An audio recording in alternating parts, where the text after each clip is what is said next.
Dear students, PDS group online classes में आपका स्वागत है।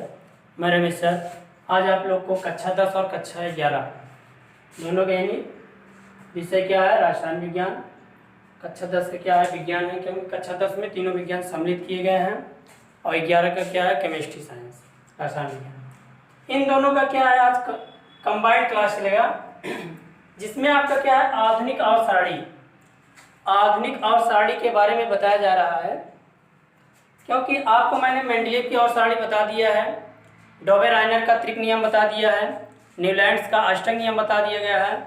तो जो मेंडलीव की आवर्त सारणी थी, उनकी जो आवर्त सारणी थी परमाणु भार के आधार पर था, लेकिन इसको मेंडलीव की आवर्त सारणी में जो गलतियां थी उसका संशोधन मोजले नामक वैज्ञानिक ने करके इन्हें क्या किया कि इसमें क्या संशोधन किया। जो मेंडलीव की आवर्त सारणी थी परमाणु भार के क्या थे, आवर्ती फलन थे, लेकिन उन्होंने मोजले ने उसको संशोधन करके कि ये जो आपकी आधुनिक आवर्त सारणी है ये जो है परमाणु क्रमांक के आवर्ती फलन होते हैं। तो जब उनके मेंडलीव की आवर्त सारणी में संशोधन किया तो उस संशोधित जो आवर्त सारणी बनी उसको क्या कहते हैं, आधुनिक आवर्त सारणी कहते हैं या दीर्घ आवर्त सारणी कहते हैं। तो इस आवर्त सारणी को 4 ब्लॉक में बांट दिया गया है। तो 4 ब्लॉकों में जब तोड़ दिया गया तो पहला आपका क्या है, यस ब्लॉक है। यस ब्लॉक में आपके क्या है, 2 ग्रुप बने हैं, वर्ग ए और वर्ग बी। तो इसमें जो है आपका क्षारीय धातु है और क्षारीय मृदा धातु है। तो एस ब्लॉक में और इसको जो है आधुनिक आवर्त सारणी को 18 वर्ग यानी 18 वर्ग जो खड़े खाने हैं वो क्या है, ऊर्ध्वाधर यानी खड़े खाने हैं, उसको हम क्या कहते हैं, इस तरीके जो आपके 1 2 3 4 5 6 7 8 9 10 11 12 13 14 15 16 17 और 18। तो इनको क्या कहा गया है, यानी वर्ग कहा गया है, यानी समूह कहा गया है। और जो क्षैतिज हैं जैसे ये 1s 2s 3s 4s 5s 6s और 7s, ये जो है आपके क्या है, आवर्त यानी 7 आवर्तों में बांटा गया है और 18 वर्ग में बांटा गया है। और जो 18 वर्ग है इसमें जो है आपके जितने भी एलिमेंट्स रखे गए हैं वो सारे क्या हैं, अक्रिय गैस तत्व हैं।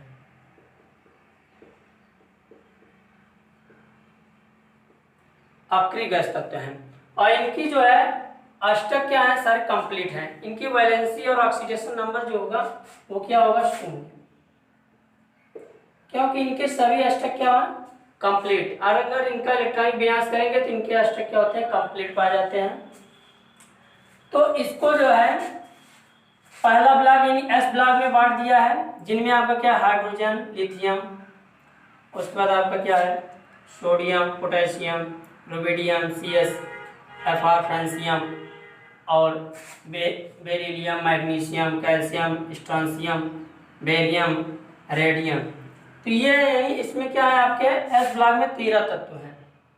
13 तत्व को एस ब्लॉक में रखा गया है। इसमें आपका क्या है, जैसे ये आपका वर्ग ए फर्स्ट है और ये क्या है, सेकेंड वर्ग, 2 वर्ग में बांटा गया है, क्षारीय धातु और क्षारीय मृदा धातु है।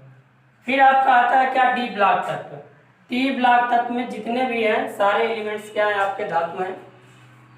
ये देखिए 3 से लेकर के क्या है 12 तक वर्ग को क्या किया गया, डी ब्लॉक में रखा गया है। और इसमें जो है अधिकतम कितने एलिमेंट्स हैं, 40।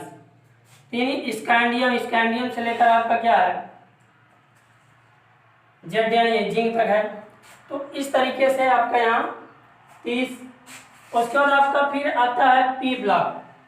पी ब्लॉक के तत्व हैं यानी 13 वर्ग 13 से स्टार्ट है और 18 तक है। तो इसमें आपके टोटल कितने हैं, 37 एलिमेंट्स का अध्ययन किया गया है, जो आपके इस तरीके से दिए गए हैं, boron, carbon, nitrogen, oxygen, fluorine, aluminium, silicon, phosphorus, sulphur, chlorine, argon. तो इस तरीके से आपके क्या है, एलिमेंट्स इसमें रखे गए हैं। और देखिए इसका जो परमाणु क्रमांक है यानी हाइड्रोजन का 1 है, यहाँ अगर देखा जाए 1, उसके बाद क्या है, ये लिथियम 2 है, ठीक है। फिर हीलियम है, हीलियम कितना है, 2 है। तो अब जब दूसरा आवर्त शुरू होता है लिथियम, बेरिलियम, उसके बाद बोरान, कार्बन, नाइट्रोजन, ऑक्सीजन, फ्लोरीनियम, तो इस तरीके से यहाँ क्या है आपका 10, यानी इसका परमाणु क्रमांक। और यहाँ सोडियम, उसके बाद मैग्नीशियम आता है, फिर आपका क्या आएगा, एल्यूमिनियम आ जाएगा, सिलिका आ जाएगा, फास्फोरस, सल्फर, क्लोरीन, आर्गन, 18 हो गया, 18 परमाणु क्रमांक हुए। यहाँ 19 से लेकर के ये आपका रखा गया कितना, 30 तक के, और इधर देखा जाए तो आपका ये 36 है। तो इस तरीके से आपका क्या किया गया है, परमाणु क्रमांक के हिसाब से रखा गया है आपका, यानी यहाँ से अगर स्टार्ट होगा पूरा वहां तक जाएगा आपका परमाणु क्रमांक के हिसाब से। तो अगला जो ब्लॉक आता है आपका क्या आता है, एफ ब्लॉक आता है, उसको जो है यानी जिसको हम लैंथेनाइड और एक्टिनाइड कहते हैं, ये जो होते हैं एफ ब्लॉक के तत्व होते हैं। लैंथेनाइड के तत्वों को 4F यानी 4F में रखा गया है, और एक्टिनाइड के तत्व को 5F में रखा गया है। जो आपके क्या हैं यानी 7S, 6S क्या है, आवर्त है, आवर्त यानी यहाँ लैरेंशियम से निकाल करके यहाँ रखा गया है आपका, और इसमें 7वें आवर्त से 5F को एक्टिनियम से निकाल करके थोरियम से स्टार्ट होता है, तो यहाँ से ये आपका रखा गया है। ठीक है, तो इस तरीके से आधुनिक आवर्त सारणी को 4 ब्लॉकों में बांट दिया गया है, जो आपके प्रत्यक्ष रूप से आपके सामने है। इसको आप बना लीजिएगा फेयर कॉपी में, और इसको अच्छे से याद भी कर लीजिएगा। ठीक है, तो अगले जब चलेगा आपका O यानी S ब्लॉक के तत्व का इलेक्ट्रॉनिक विन्यास क्या होते हैं, गुणधर्म क्या होते हैं, इनकी आणविक त्रिज्या क्या है, परमाणु त्रिज्या क्या है, तो यानी इनकी विशेषताओं के बारे में, इलेक्ट्रॉनिक विन्यास किस तरीके से किए जाते हैं, तो आपके ये सब बारी बारी से आपको बताए जाएंगे। अगर आपको इस आवर्त सारणी में कहीं अगर आपको ना समझ में आया हो तो उसे आप मेरे व्हाट्सएप नंबर 93 35 34 7105 पर मैसेज या कॉल करके समस्या का समाधान प्राप्त कर सकते हैं। धन्यवाद। सब्सक्राइब कीजिए हमारे चैनल को और बेल दबाना ना भूलें, ताकि अगले वीडियो का नोटिफिकेशन आपको आसानी से मिल सके।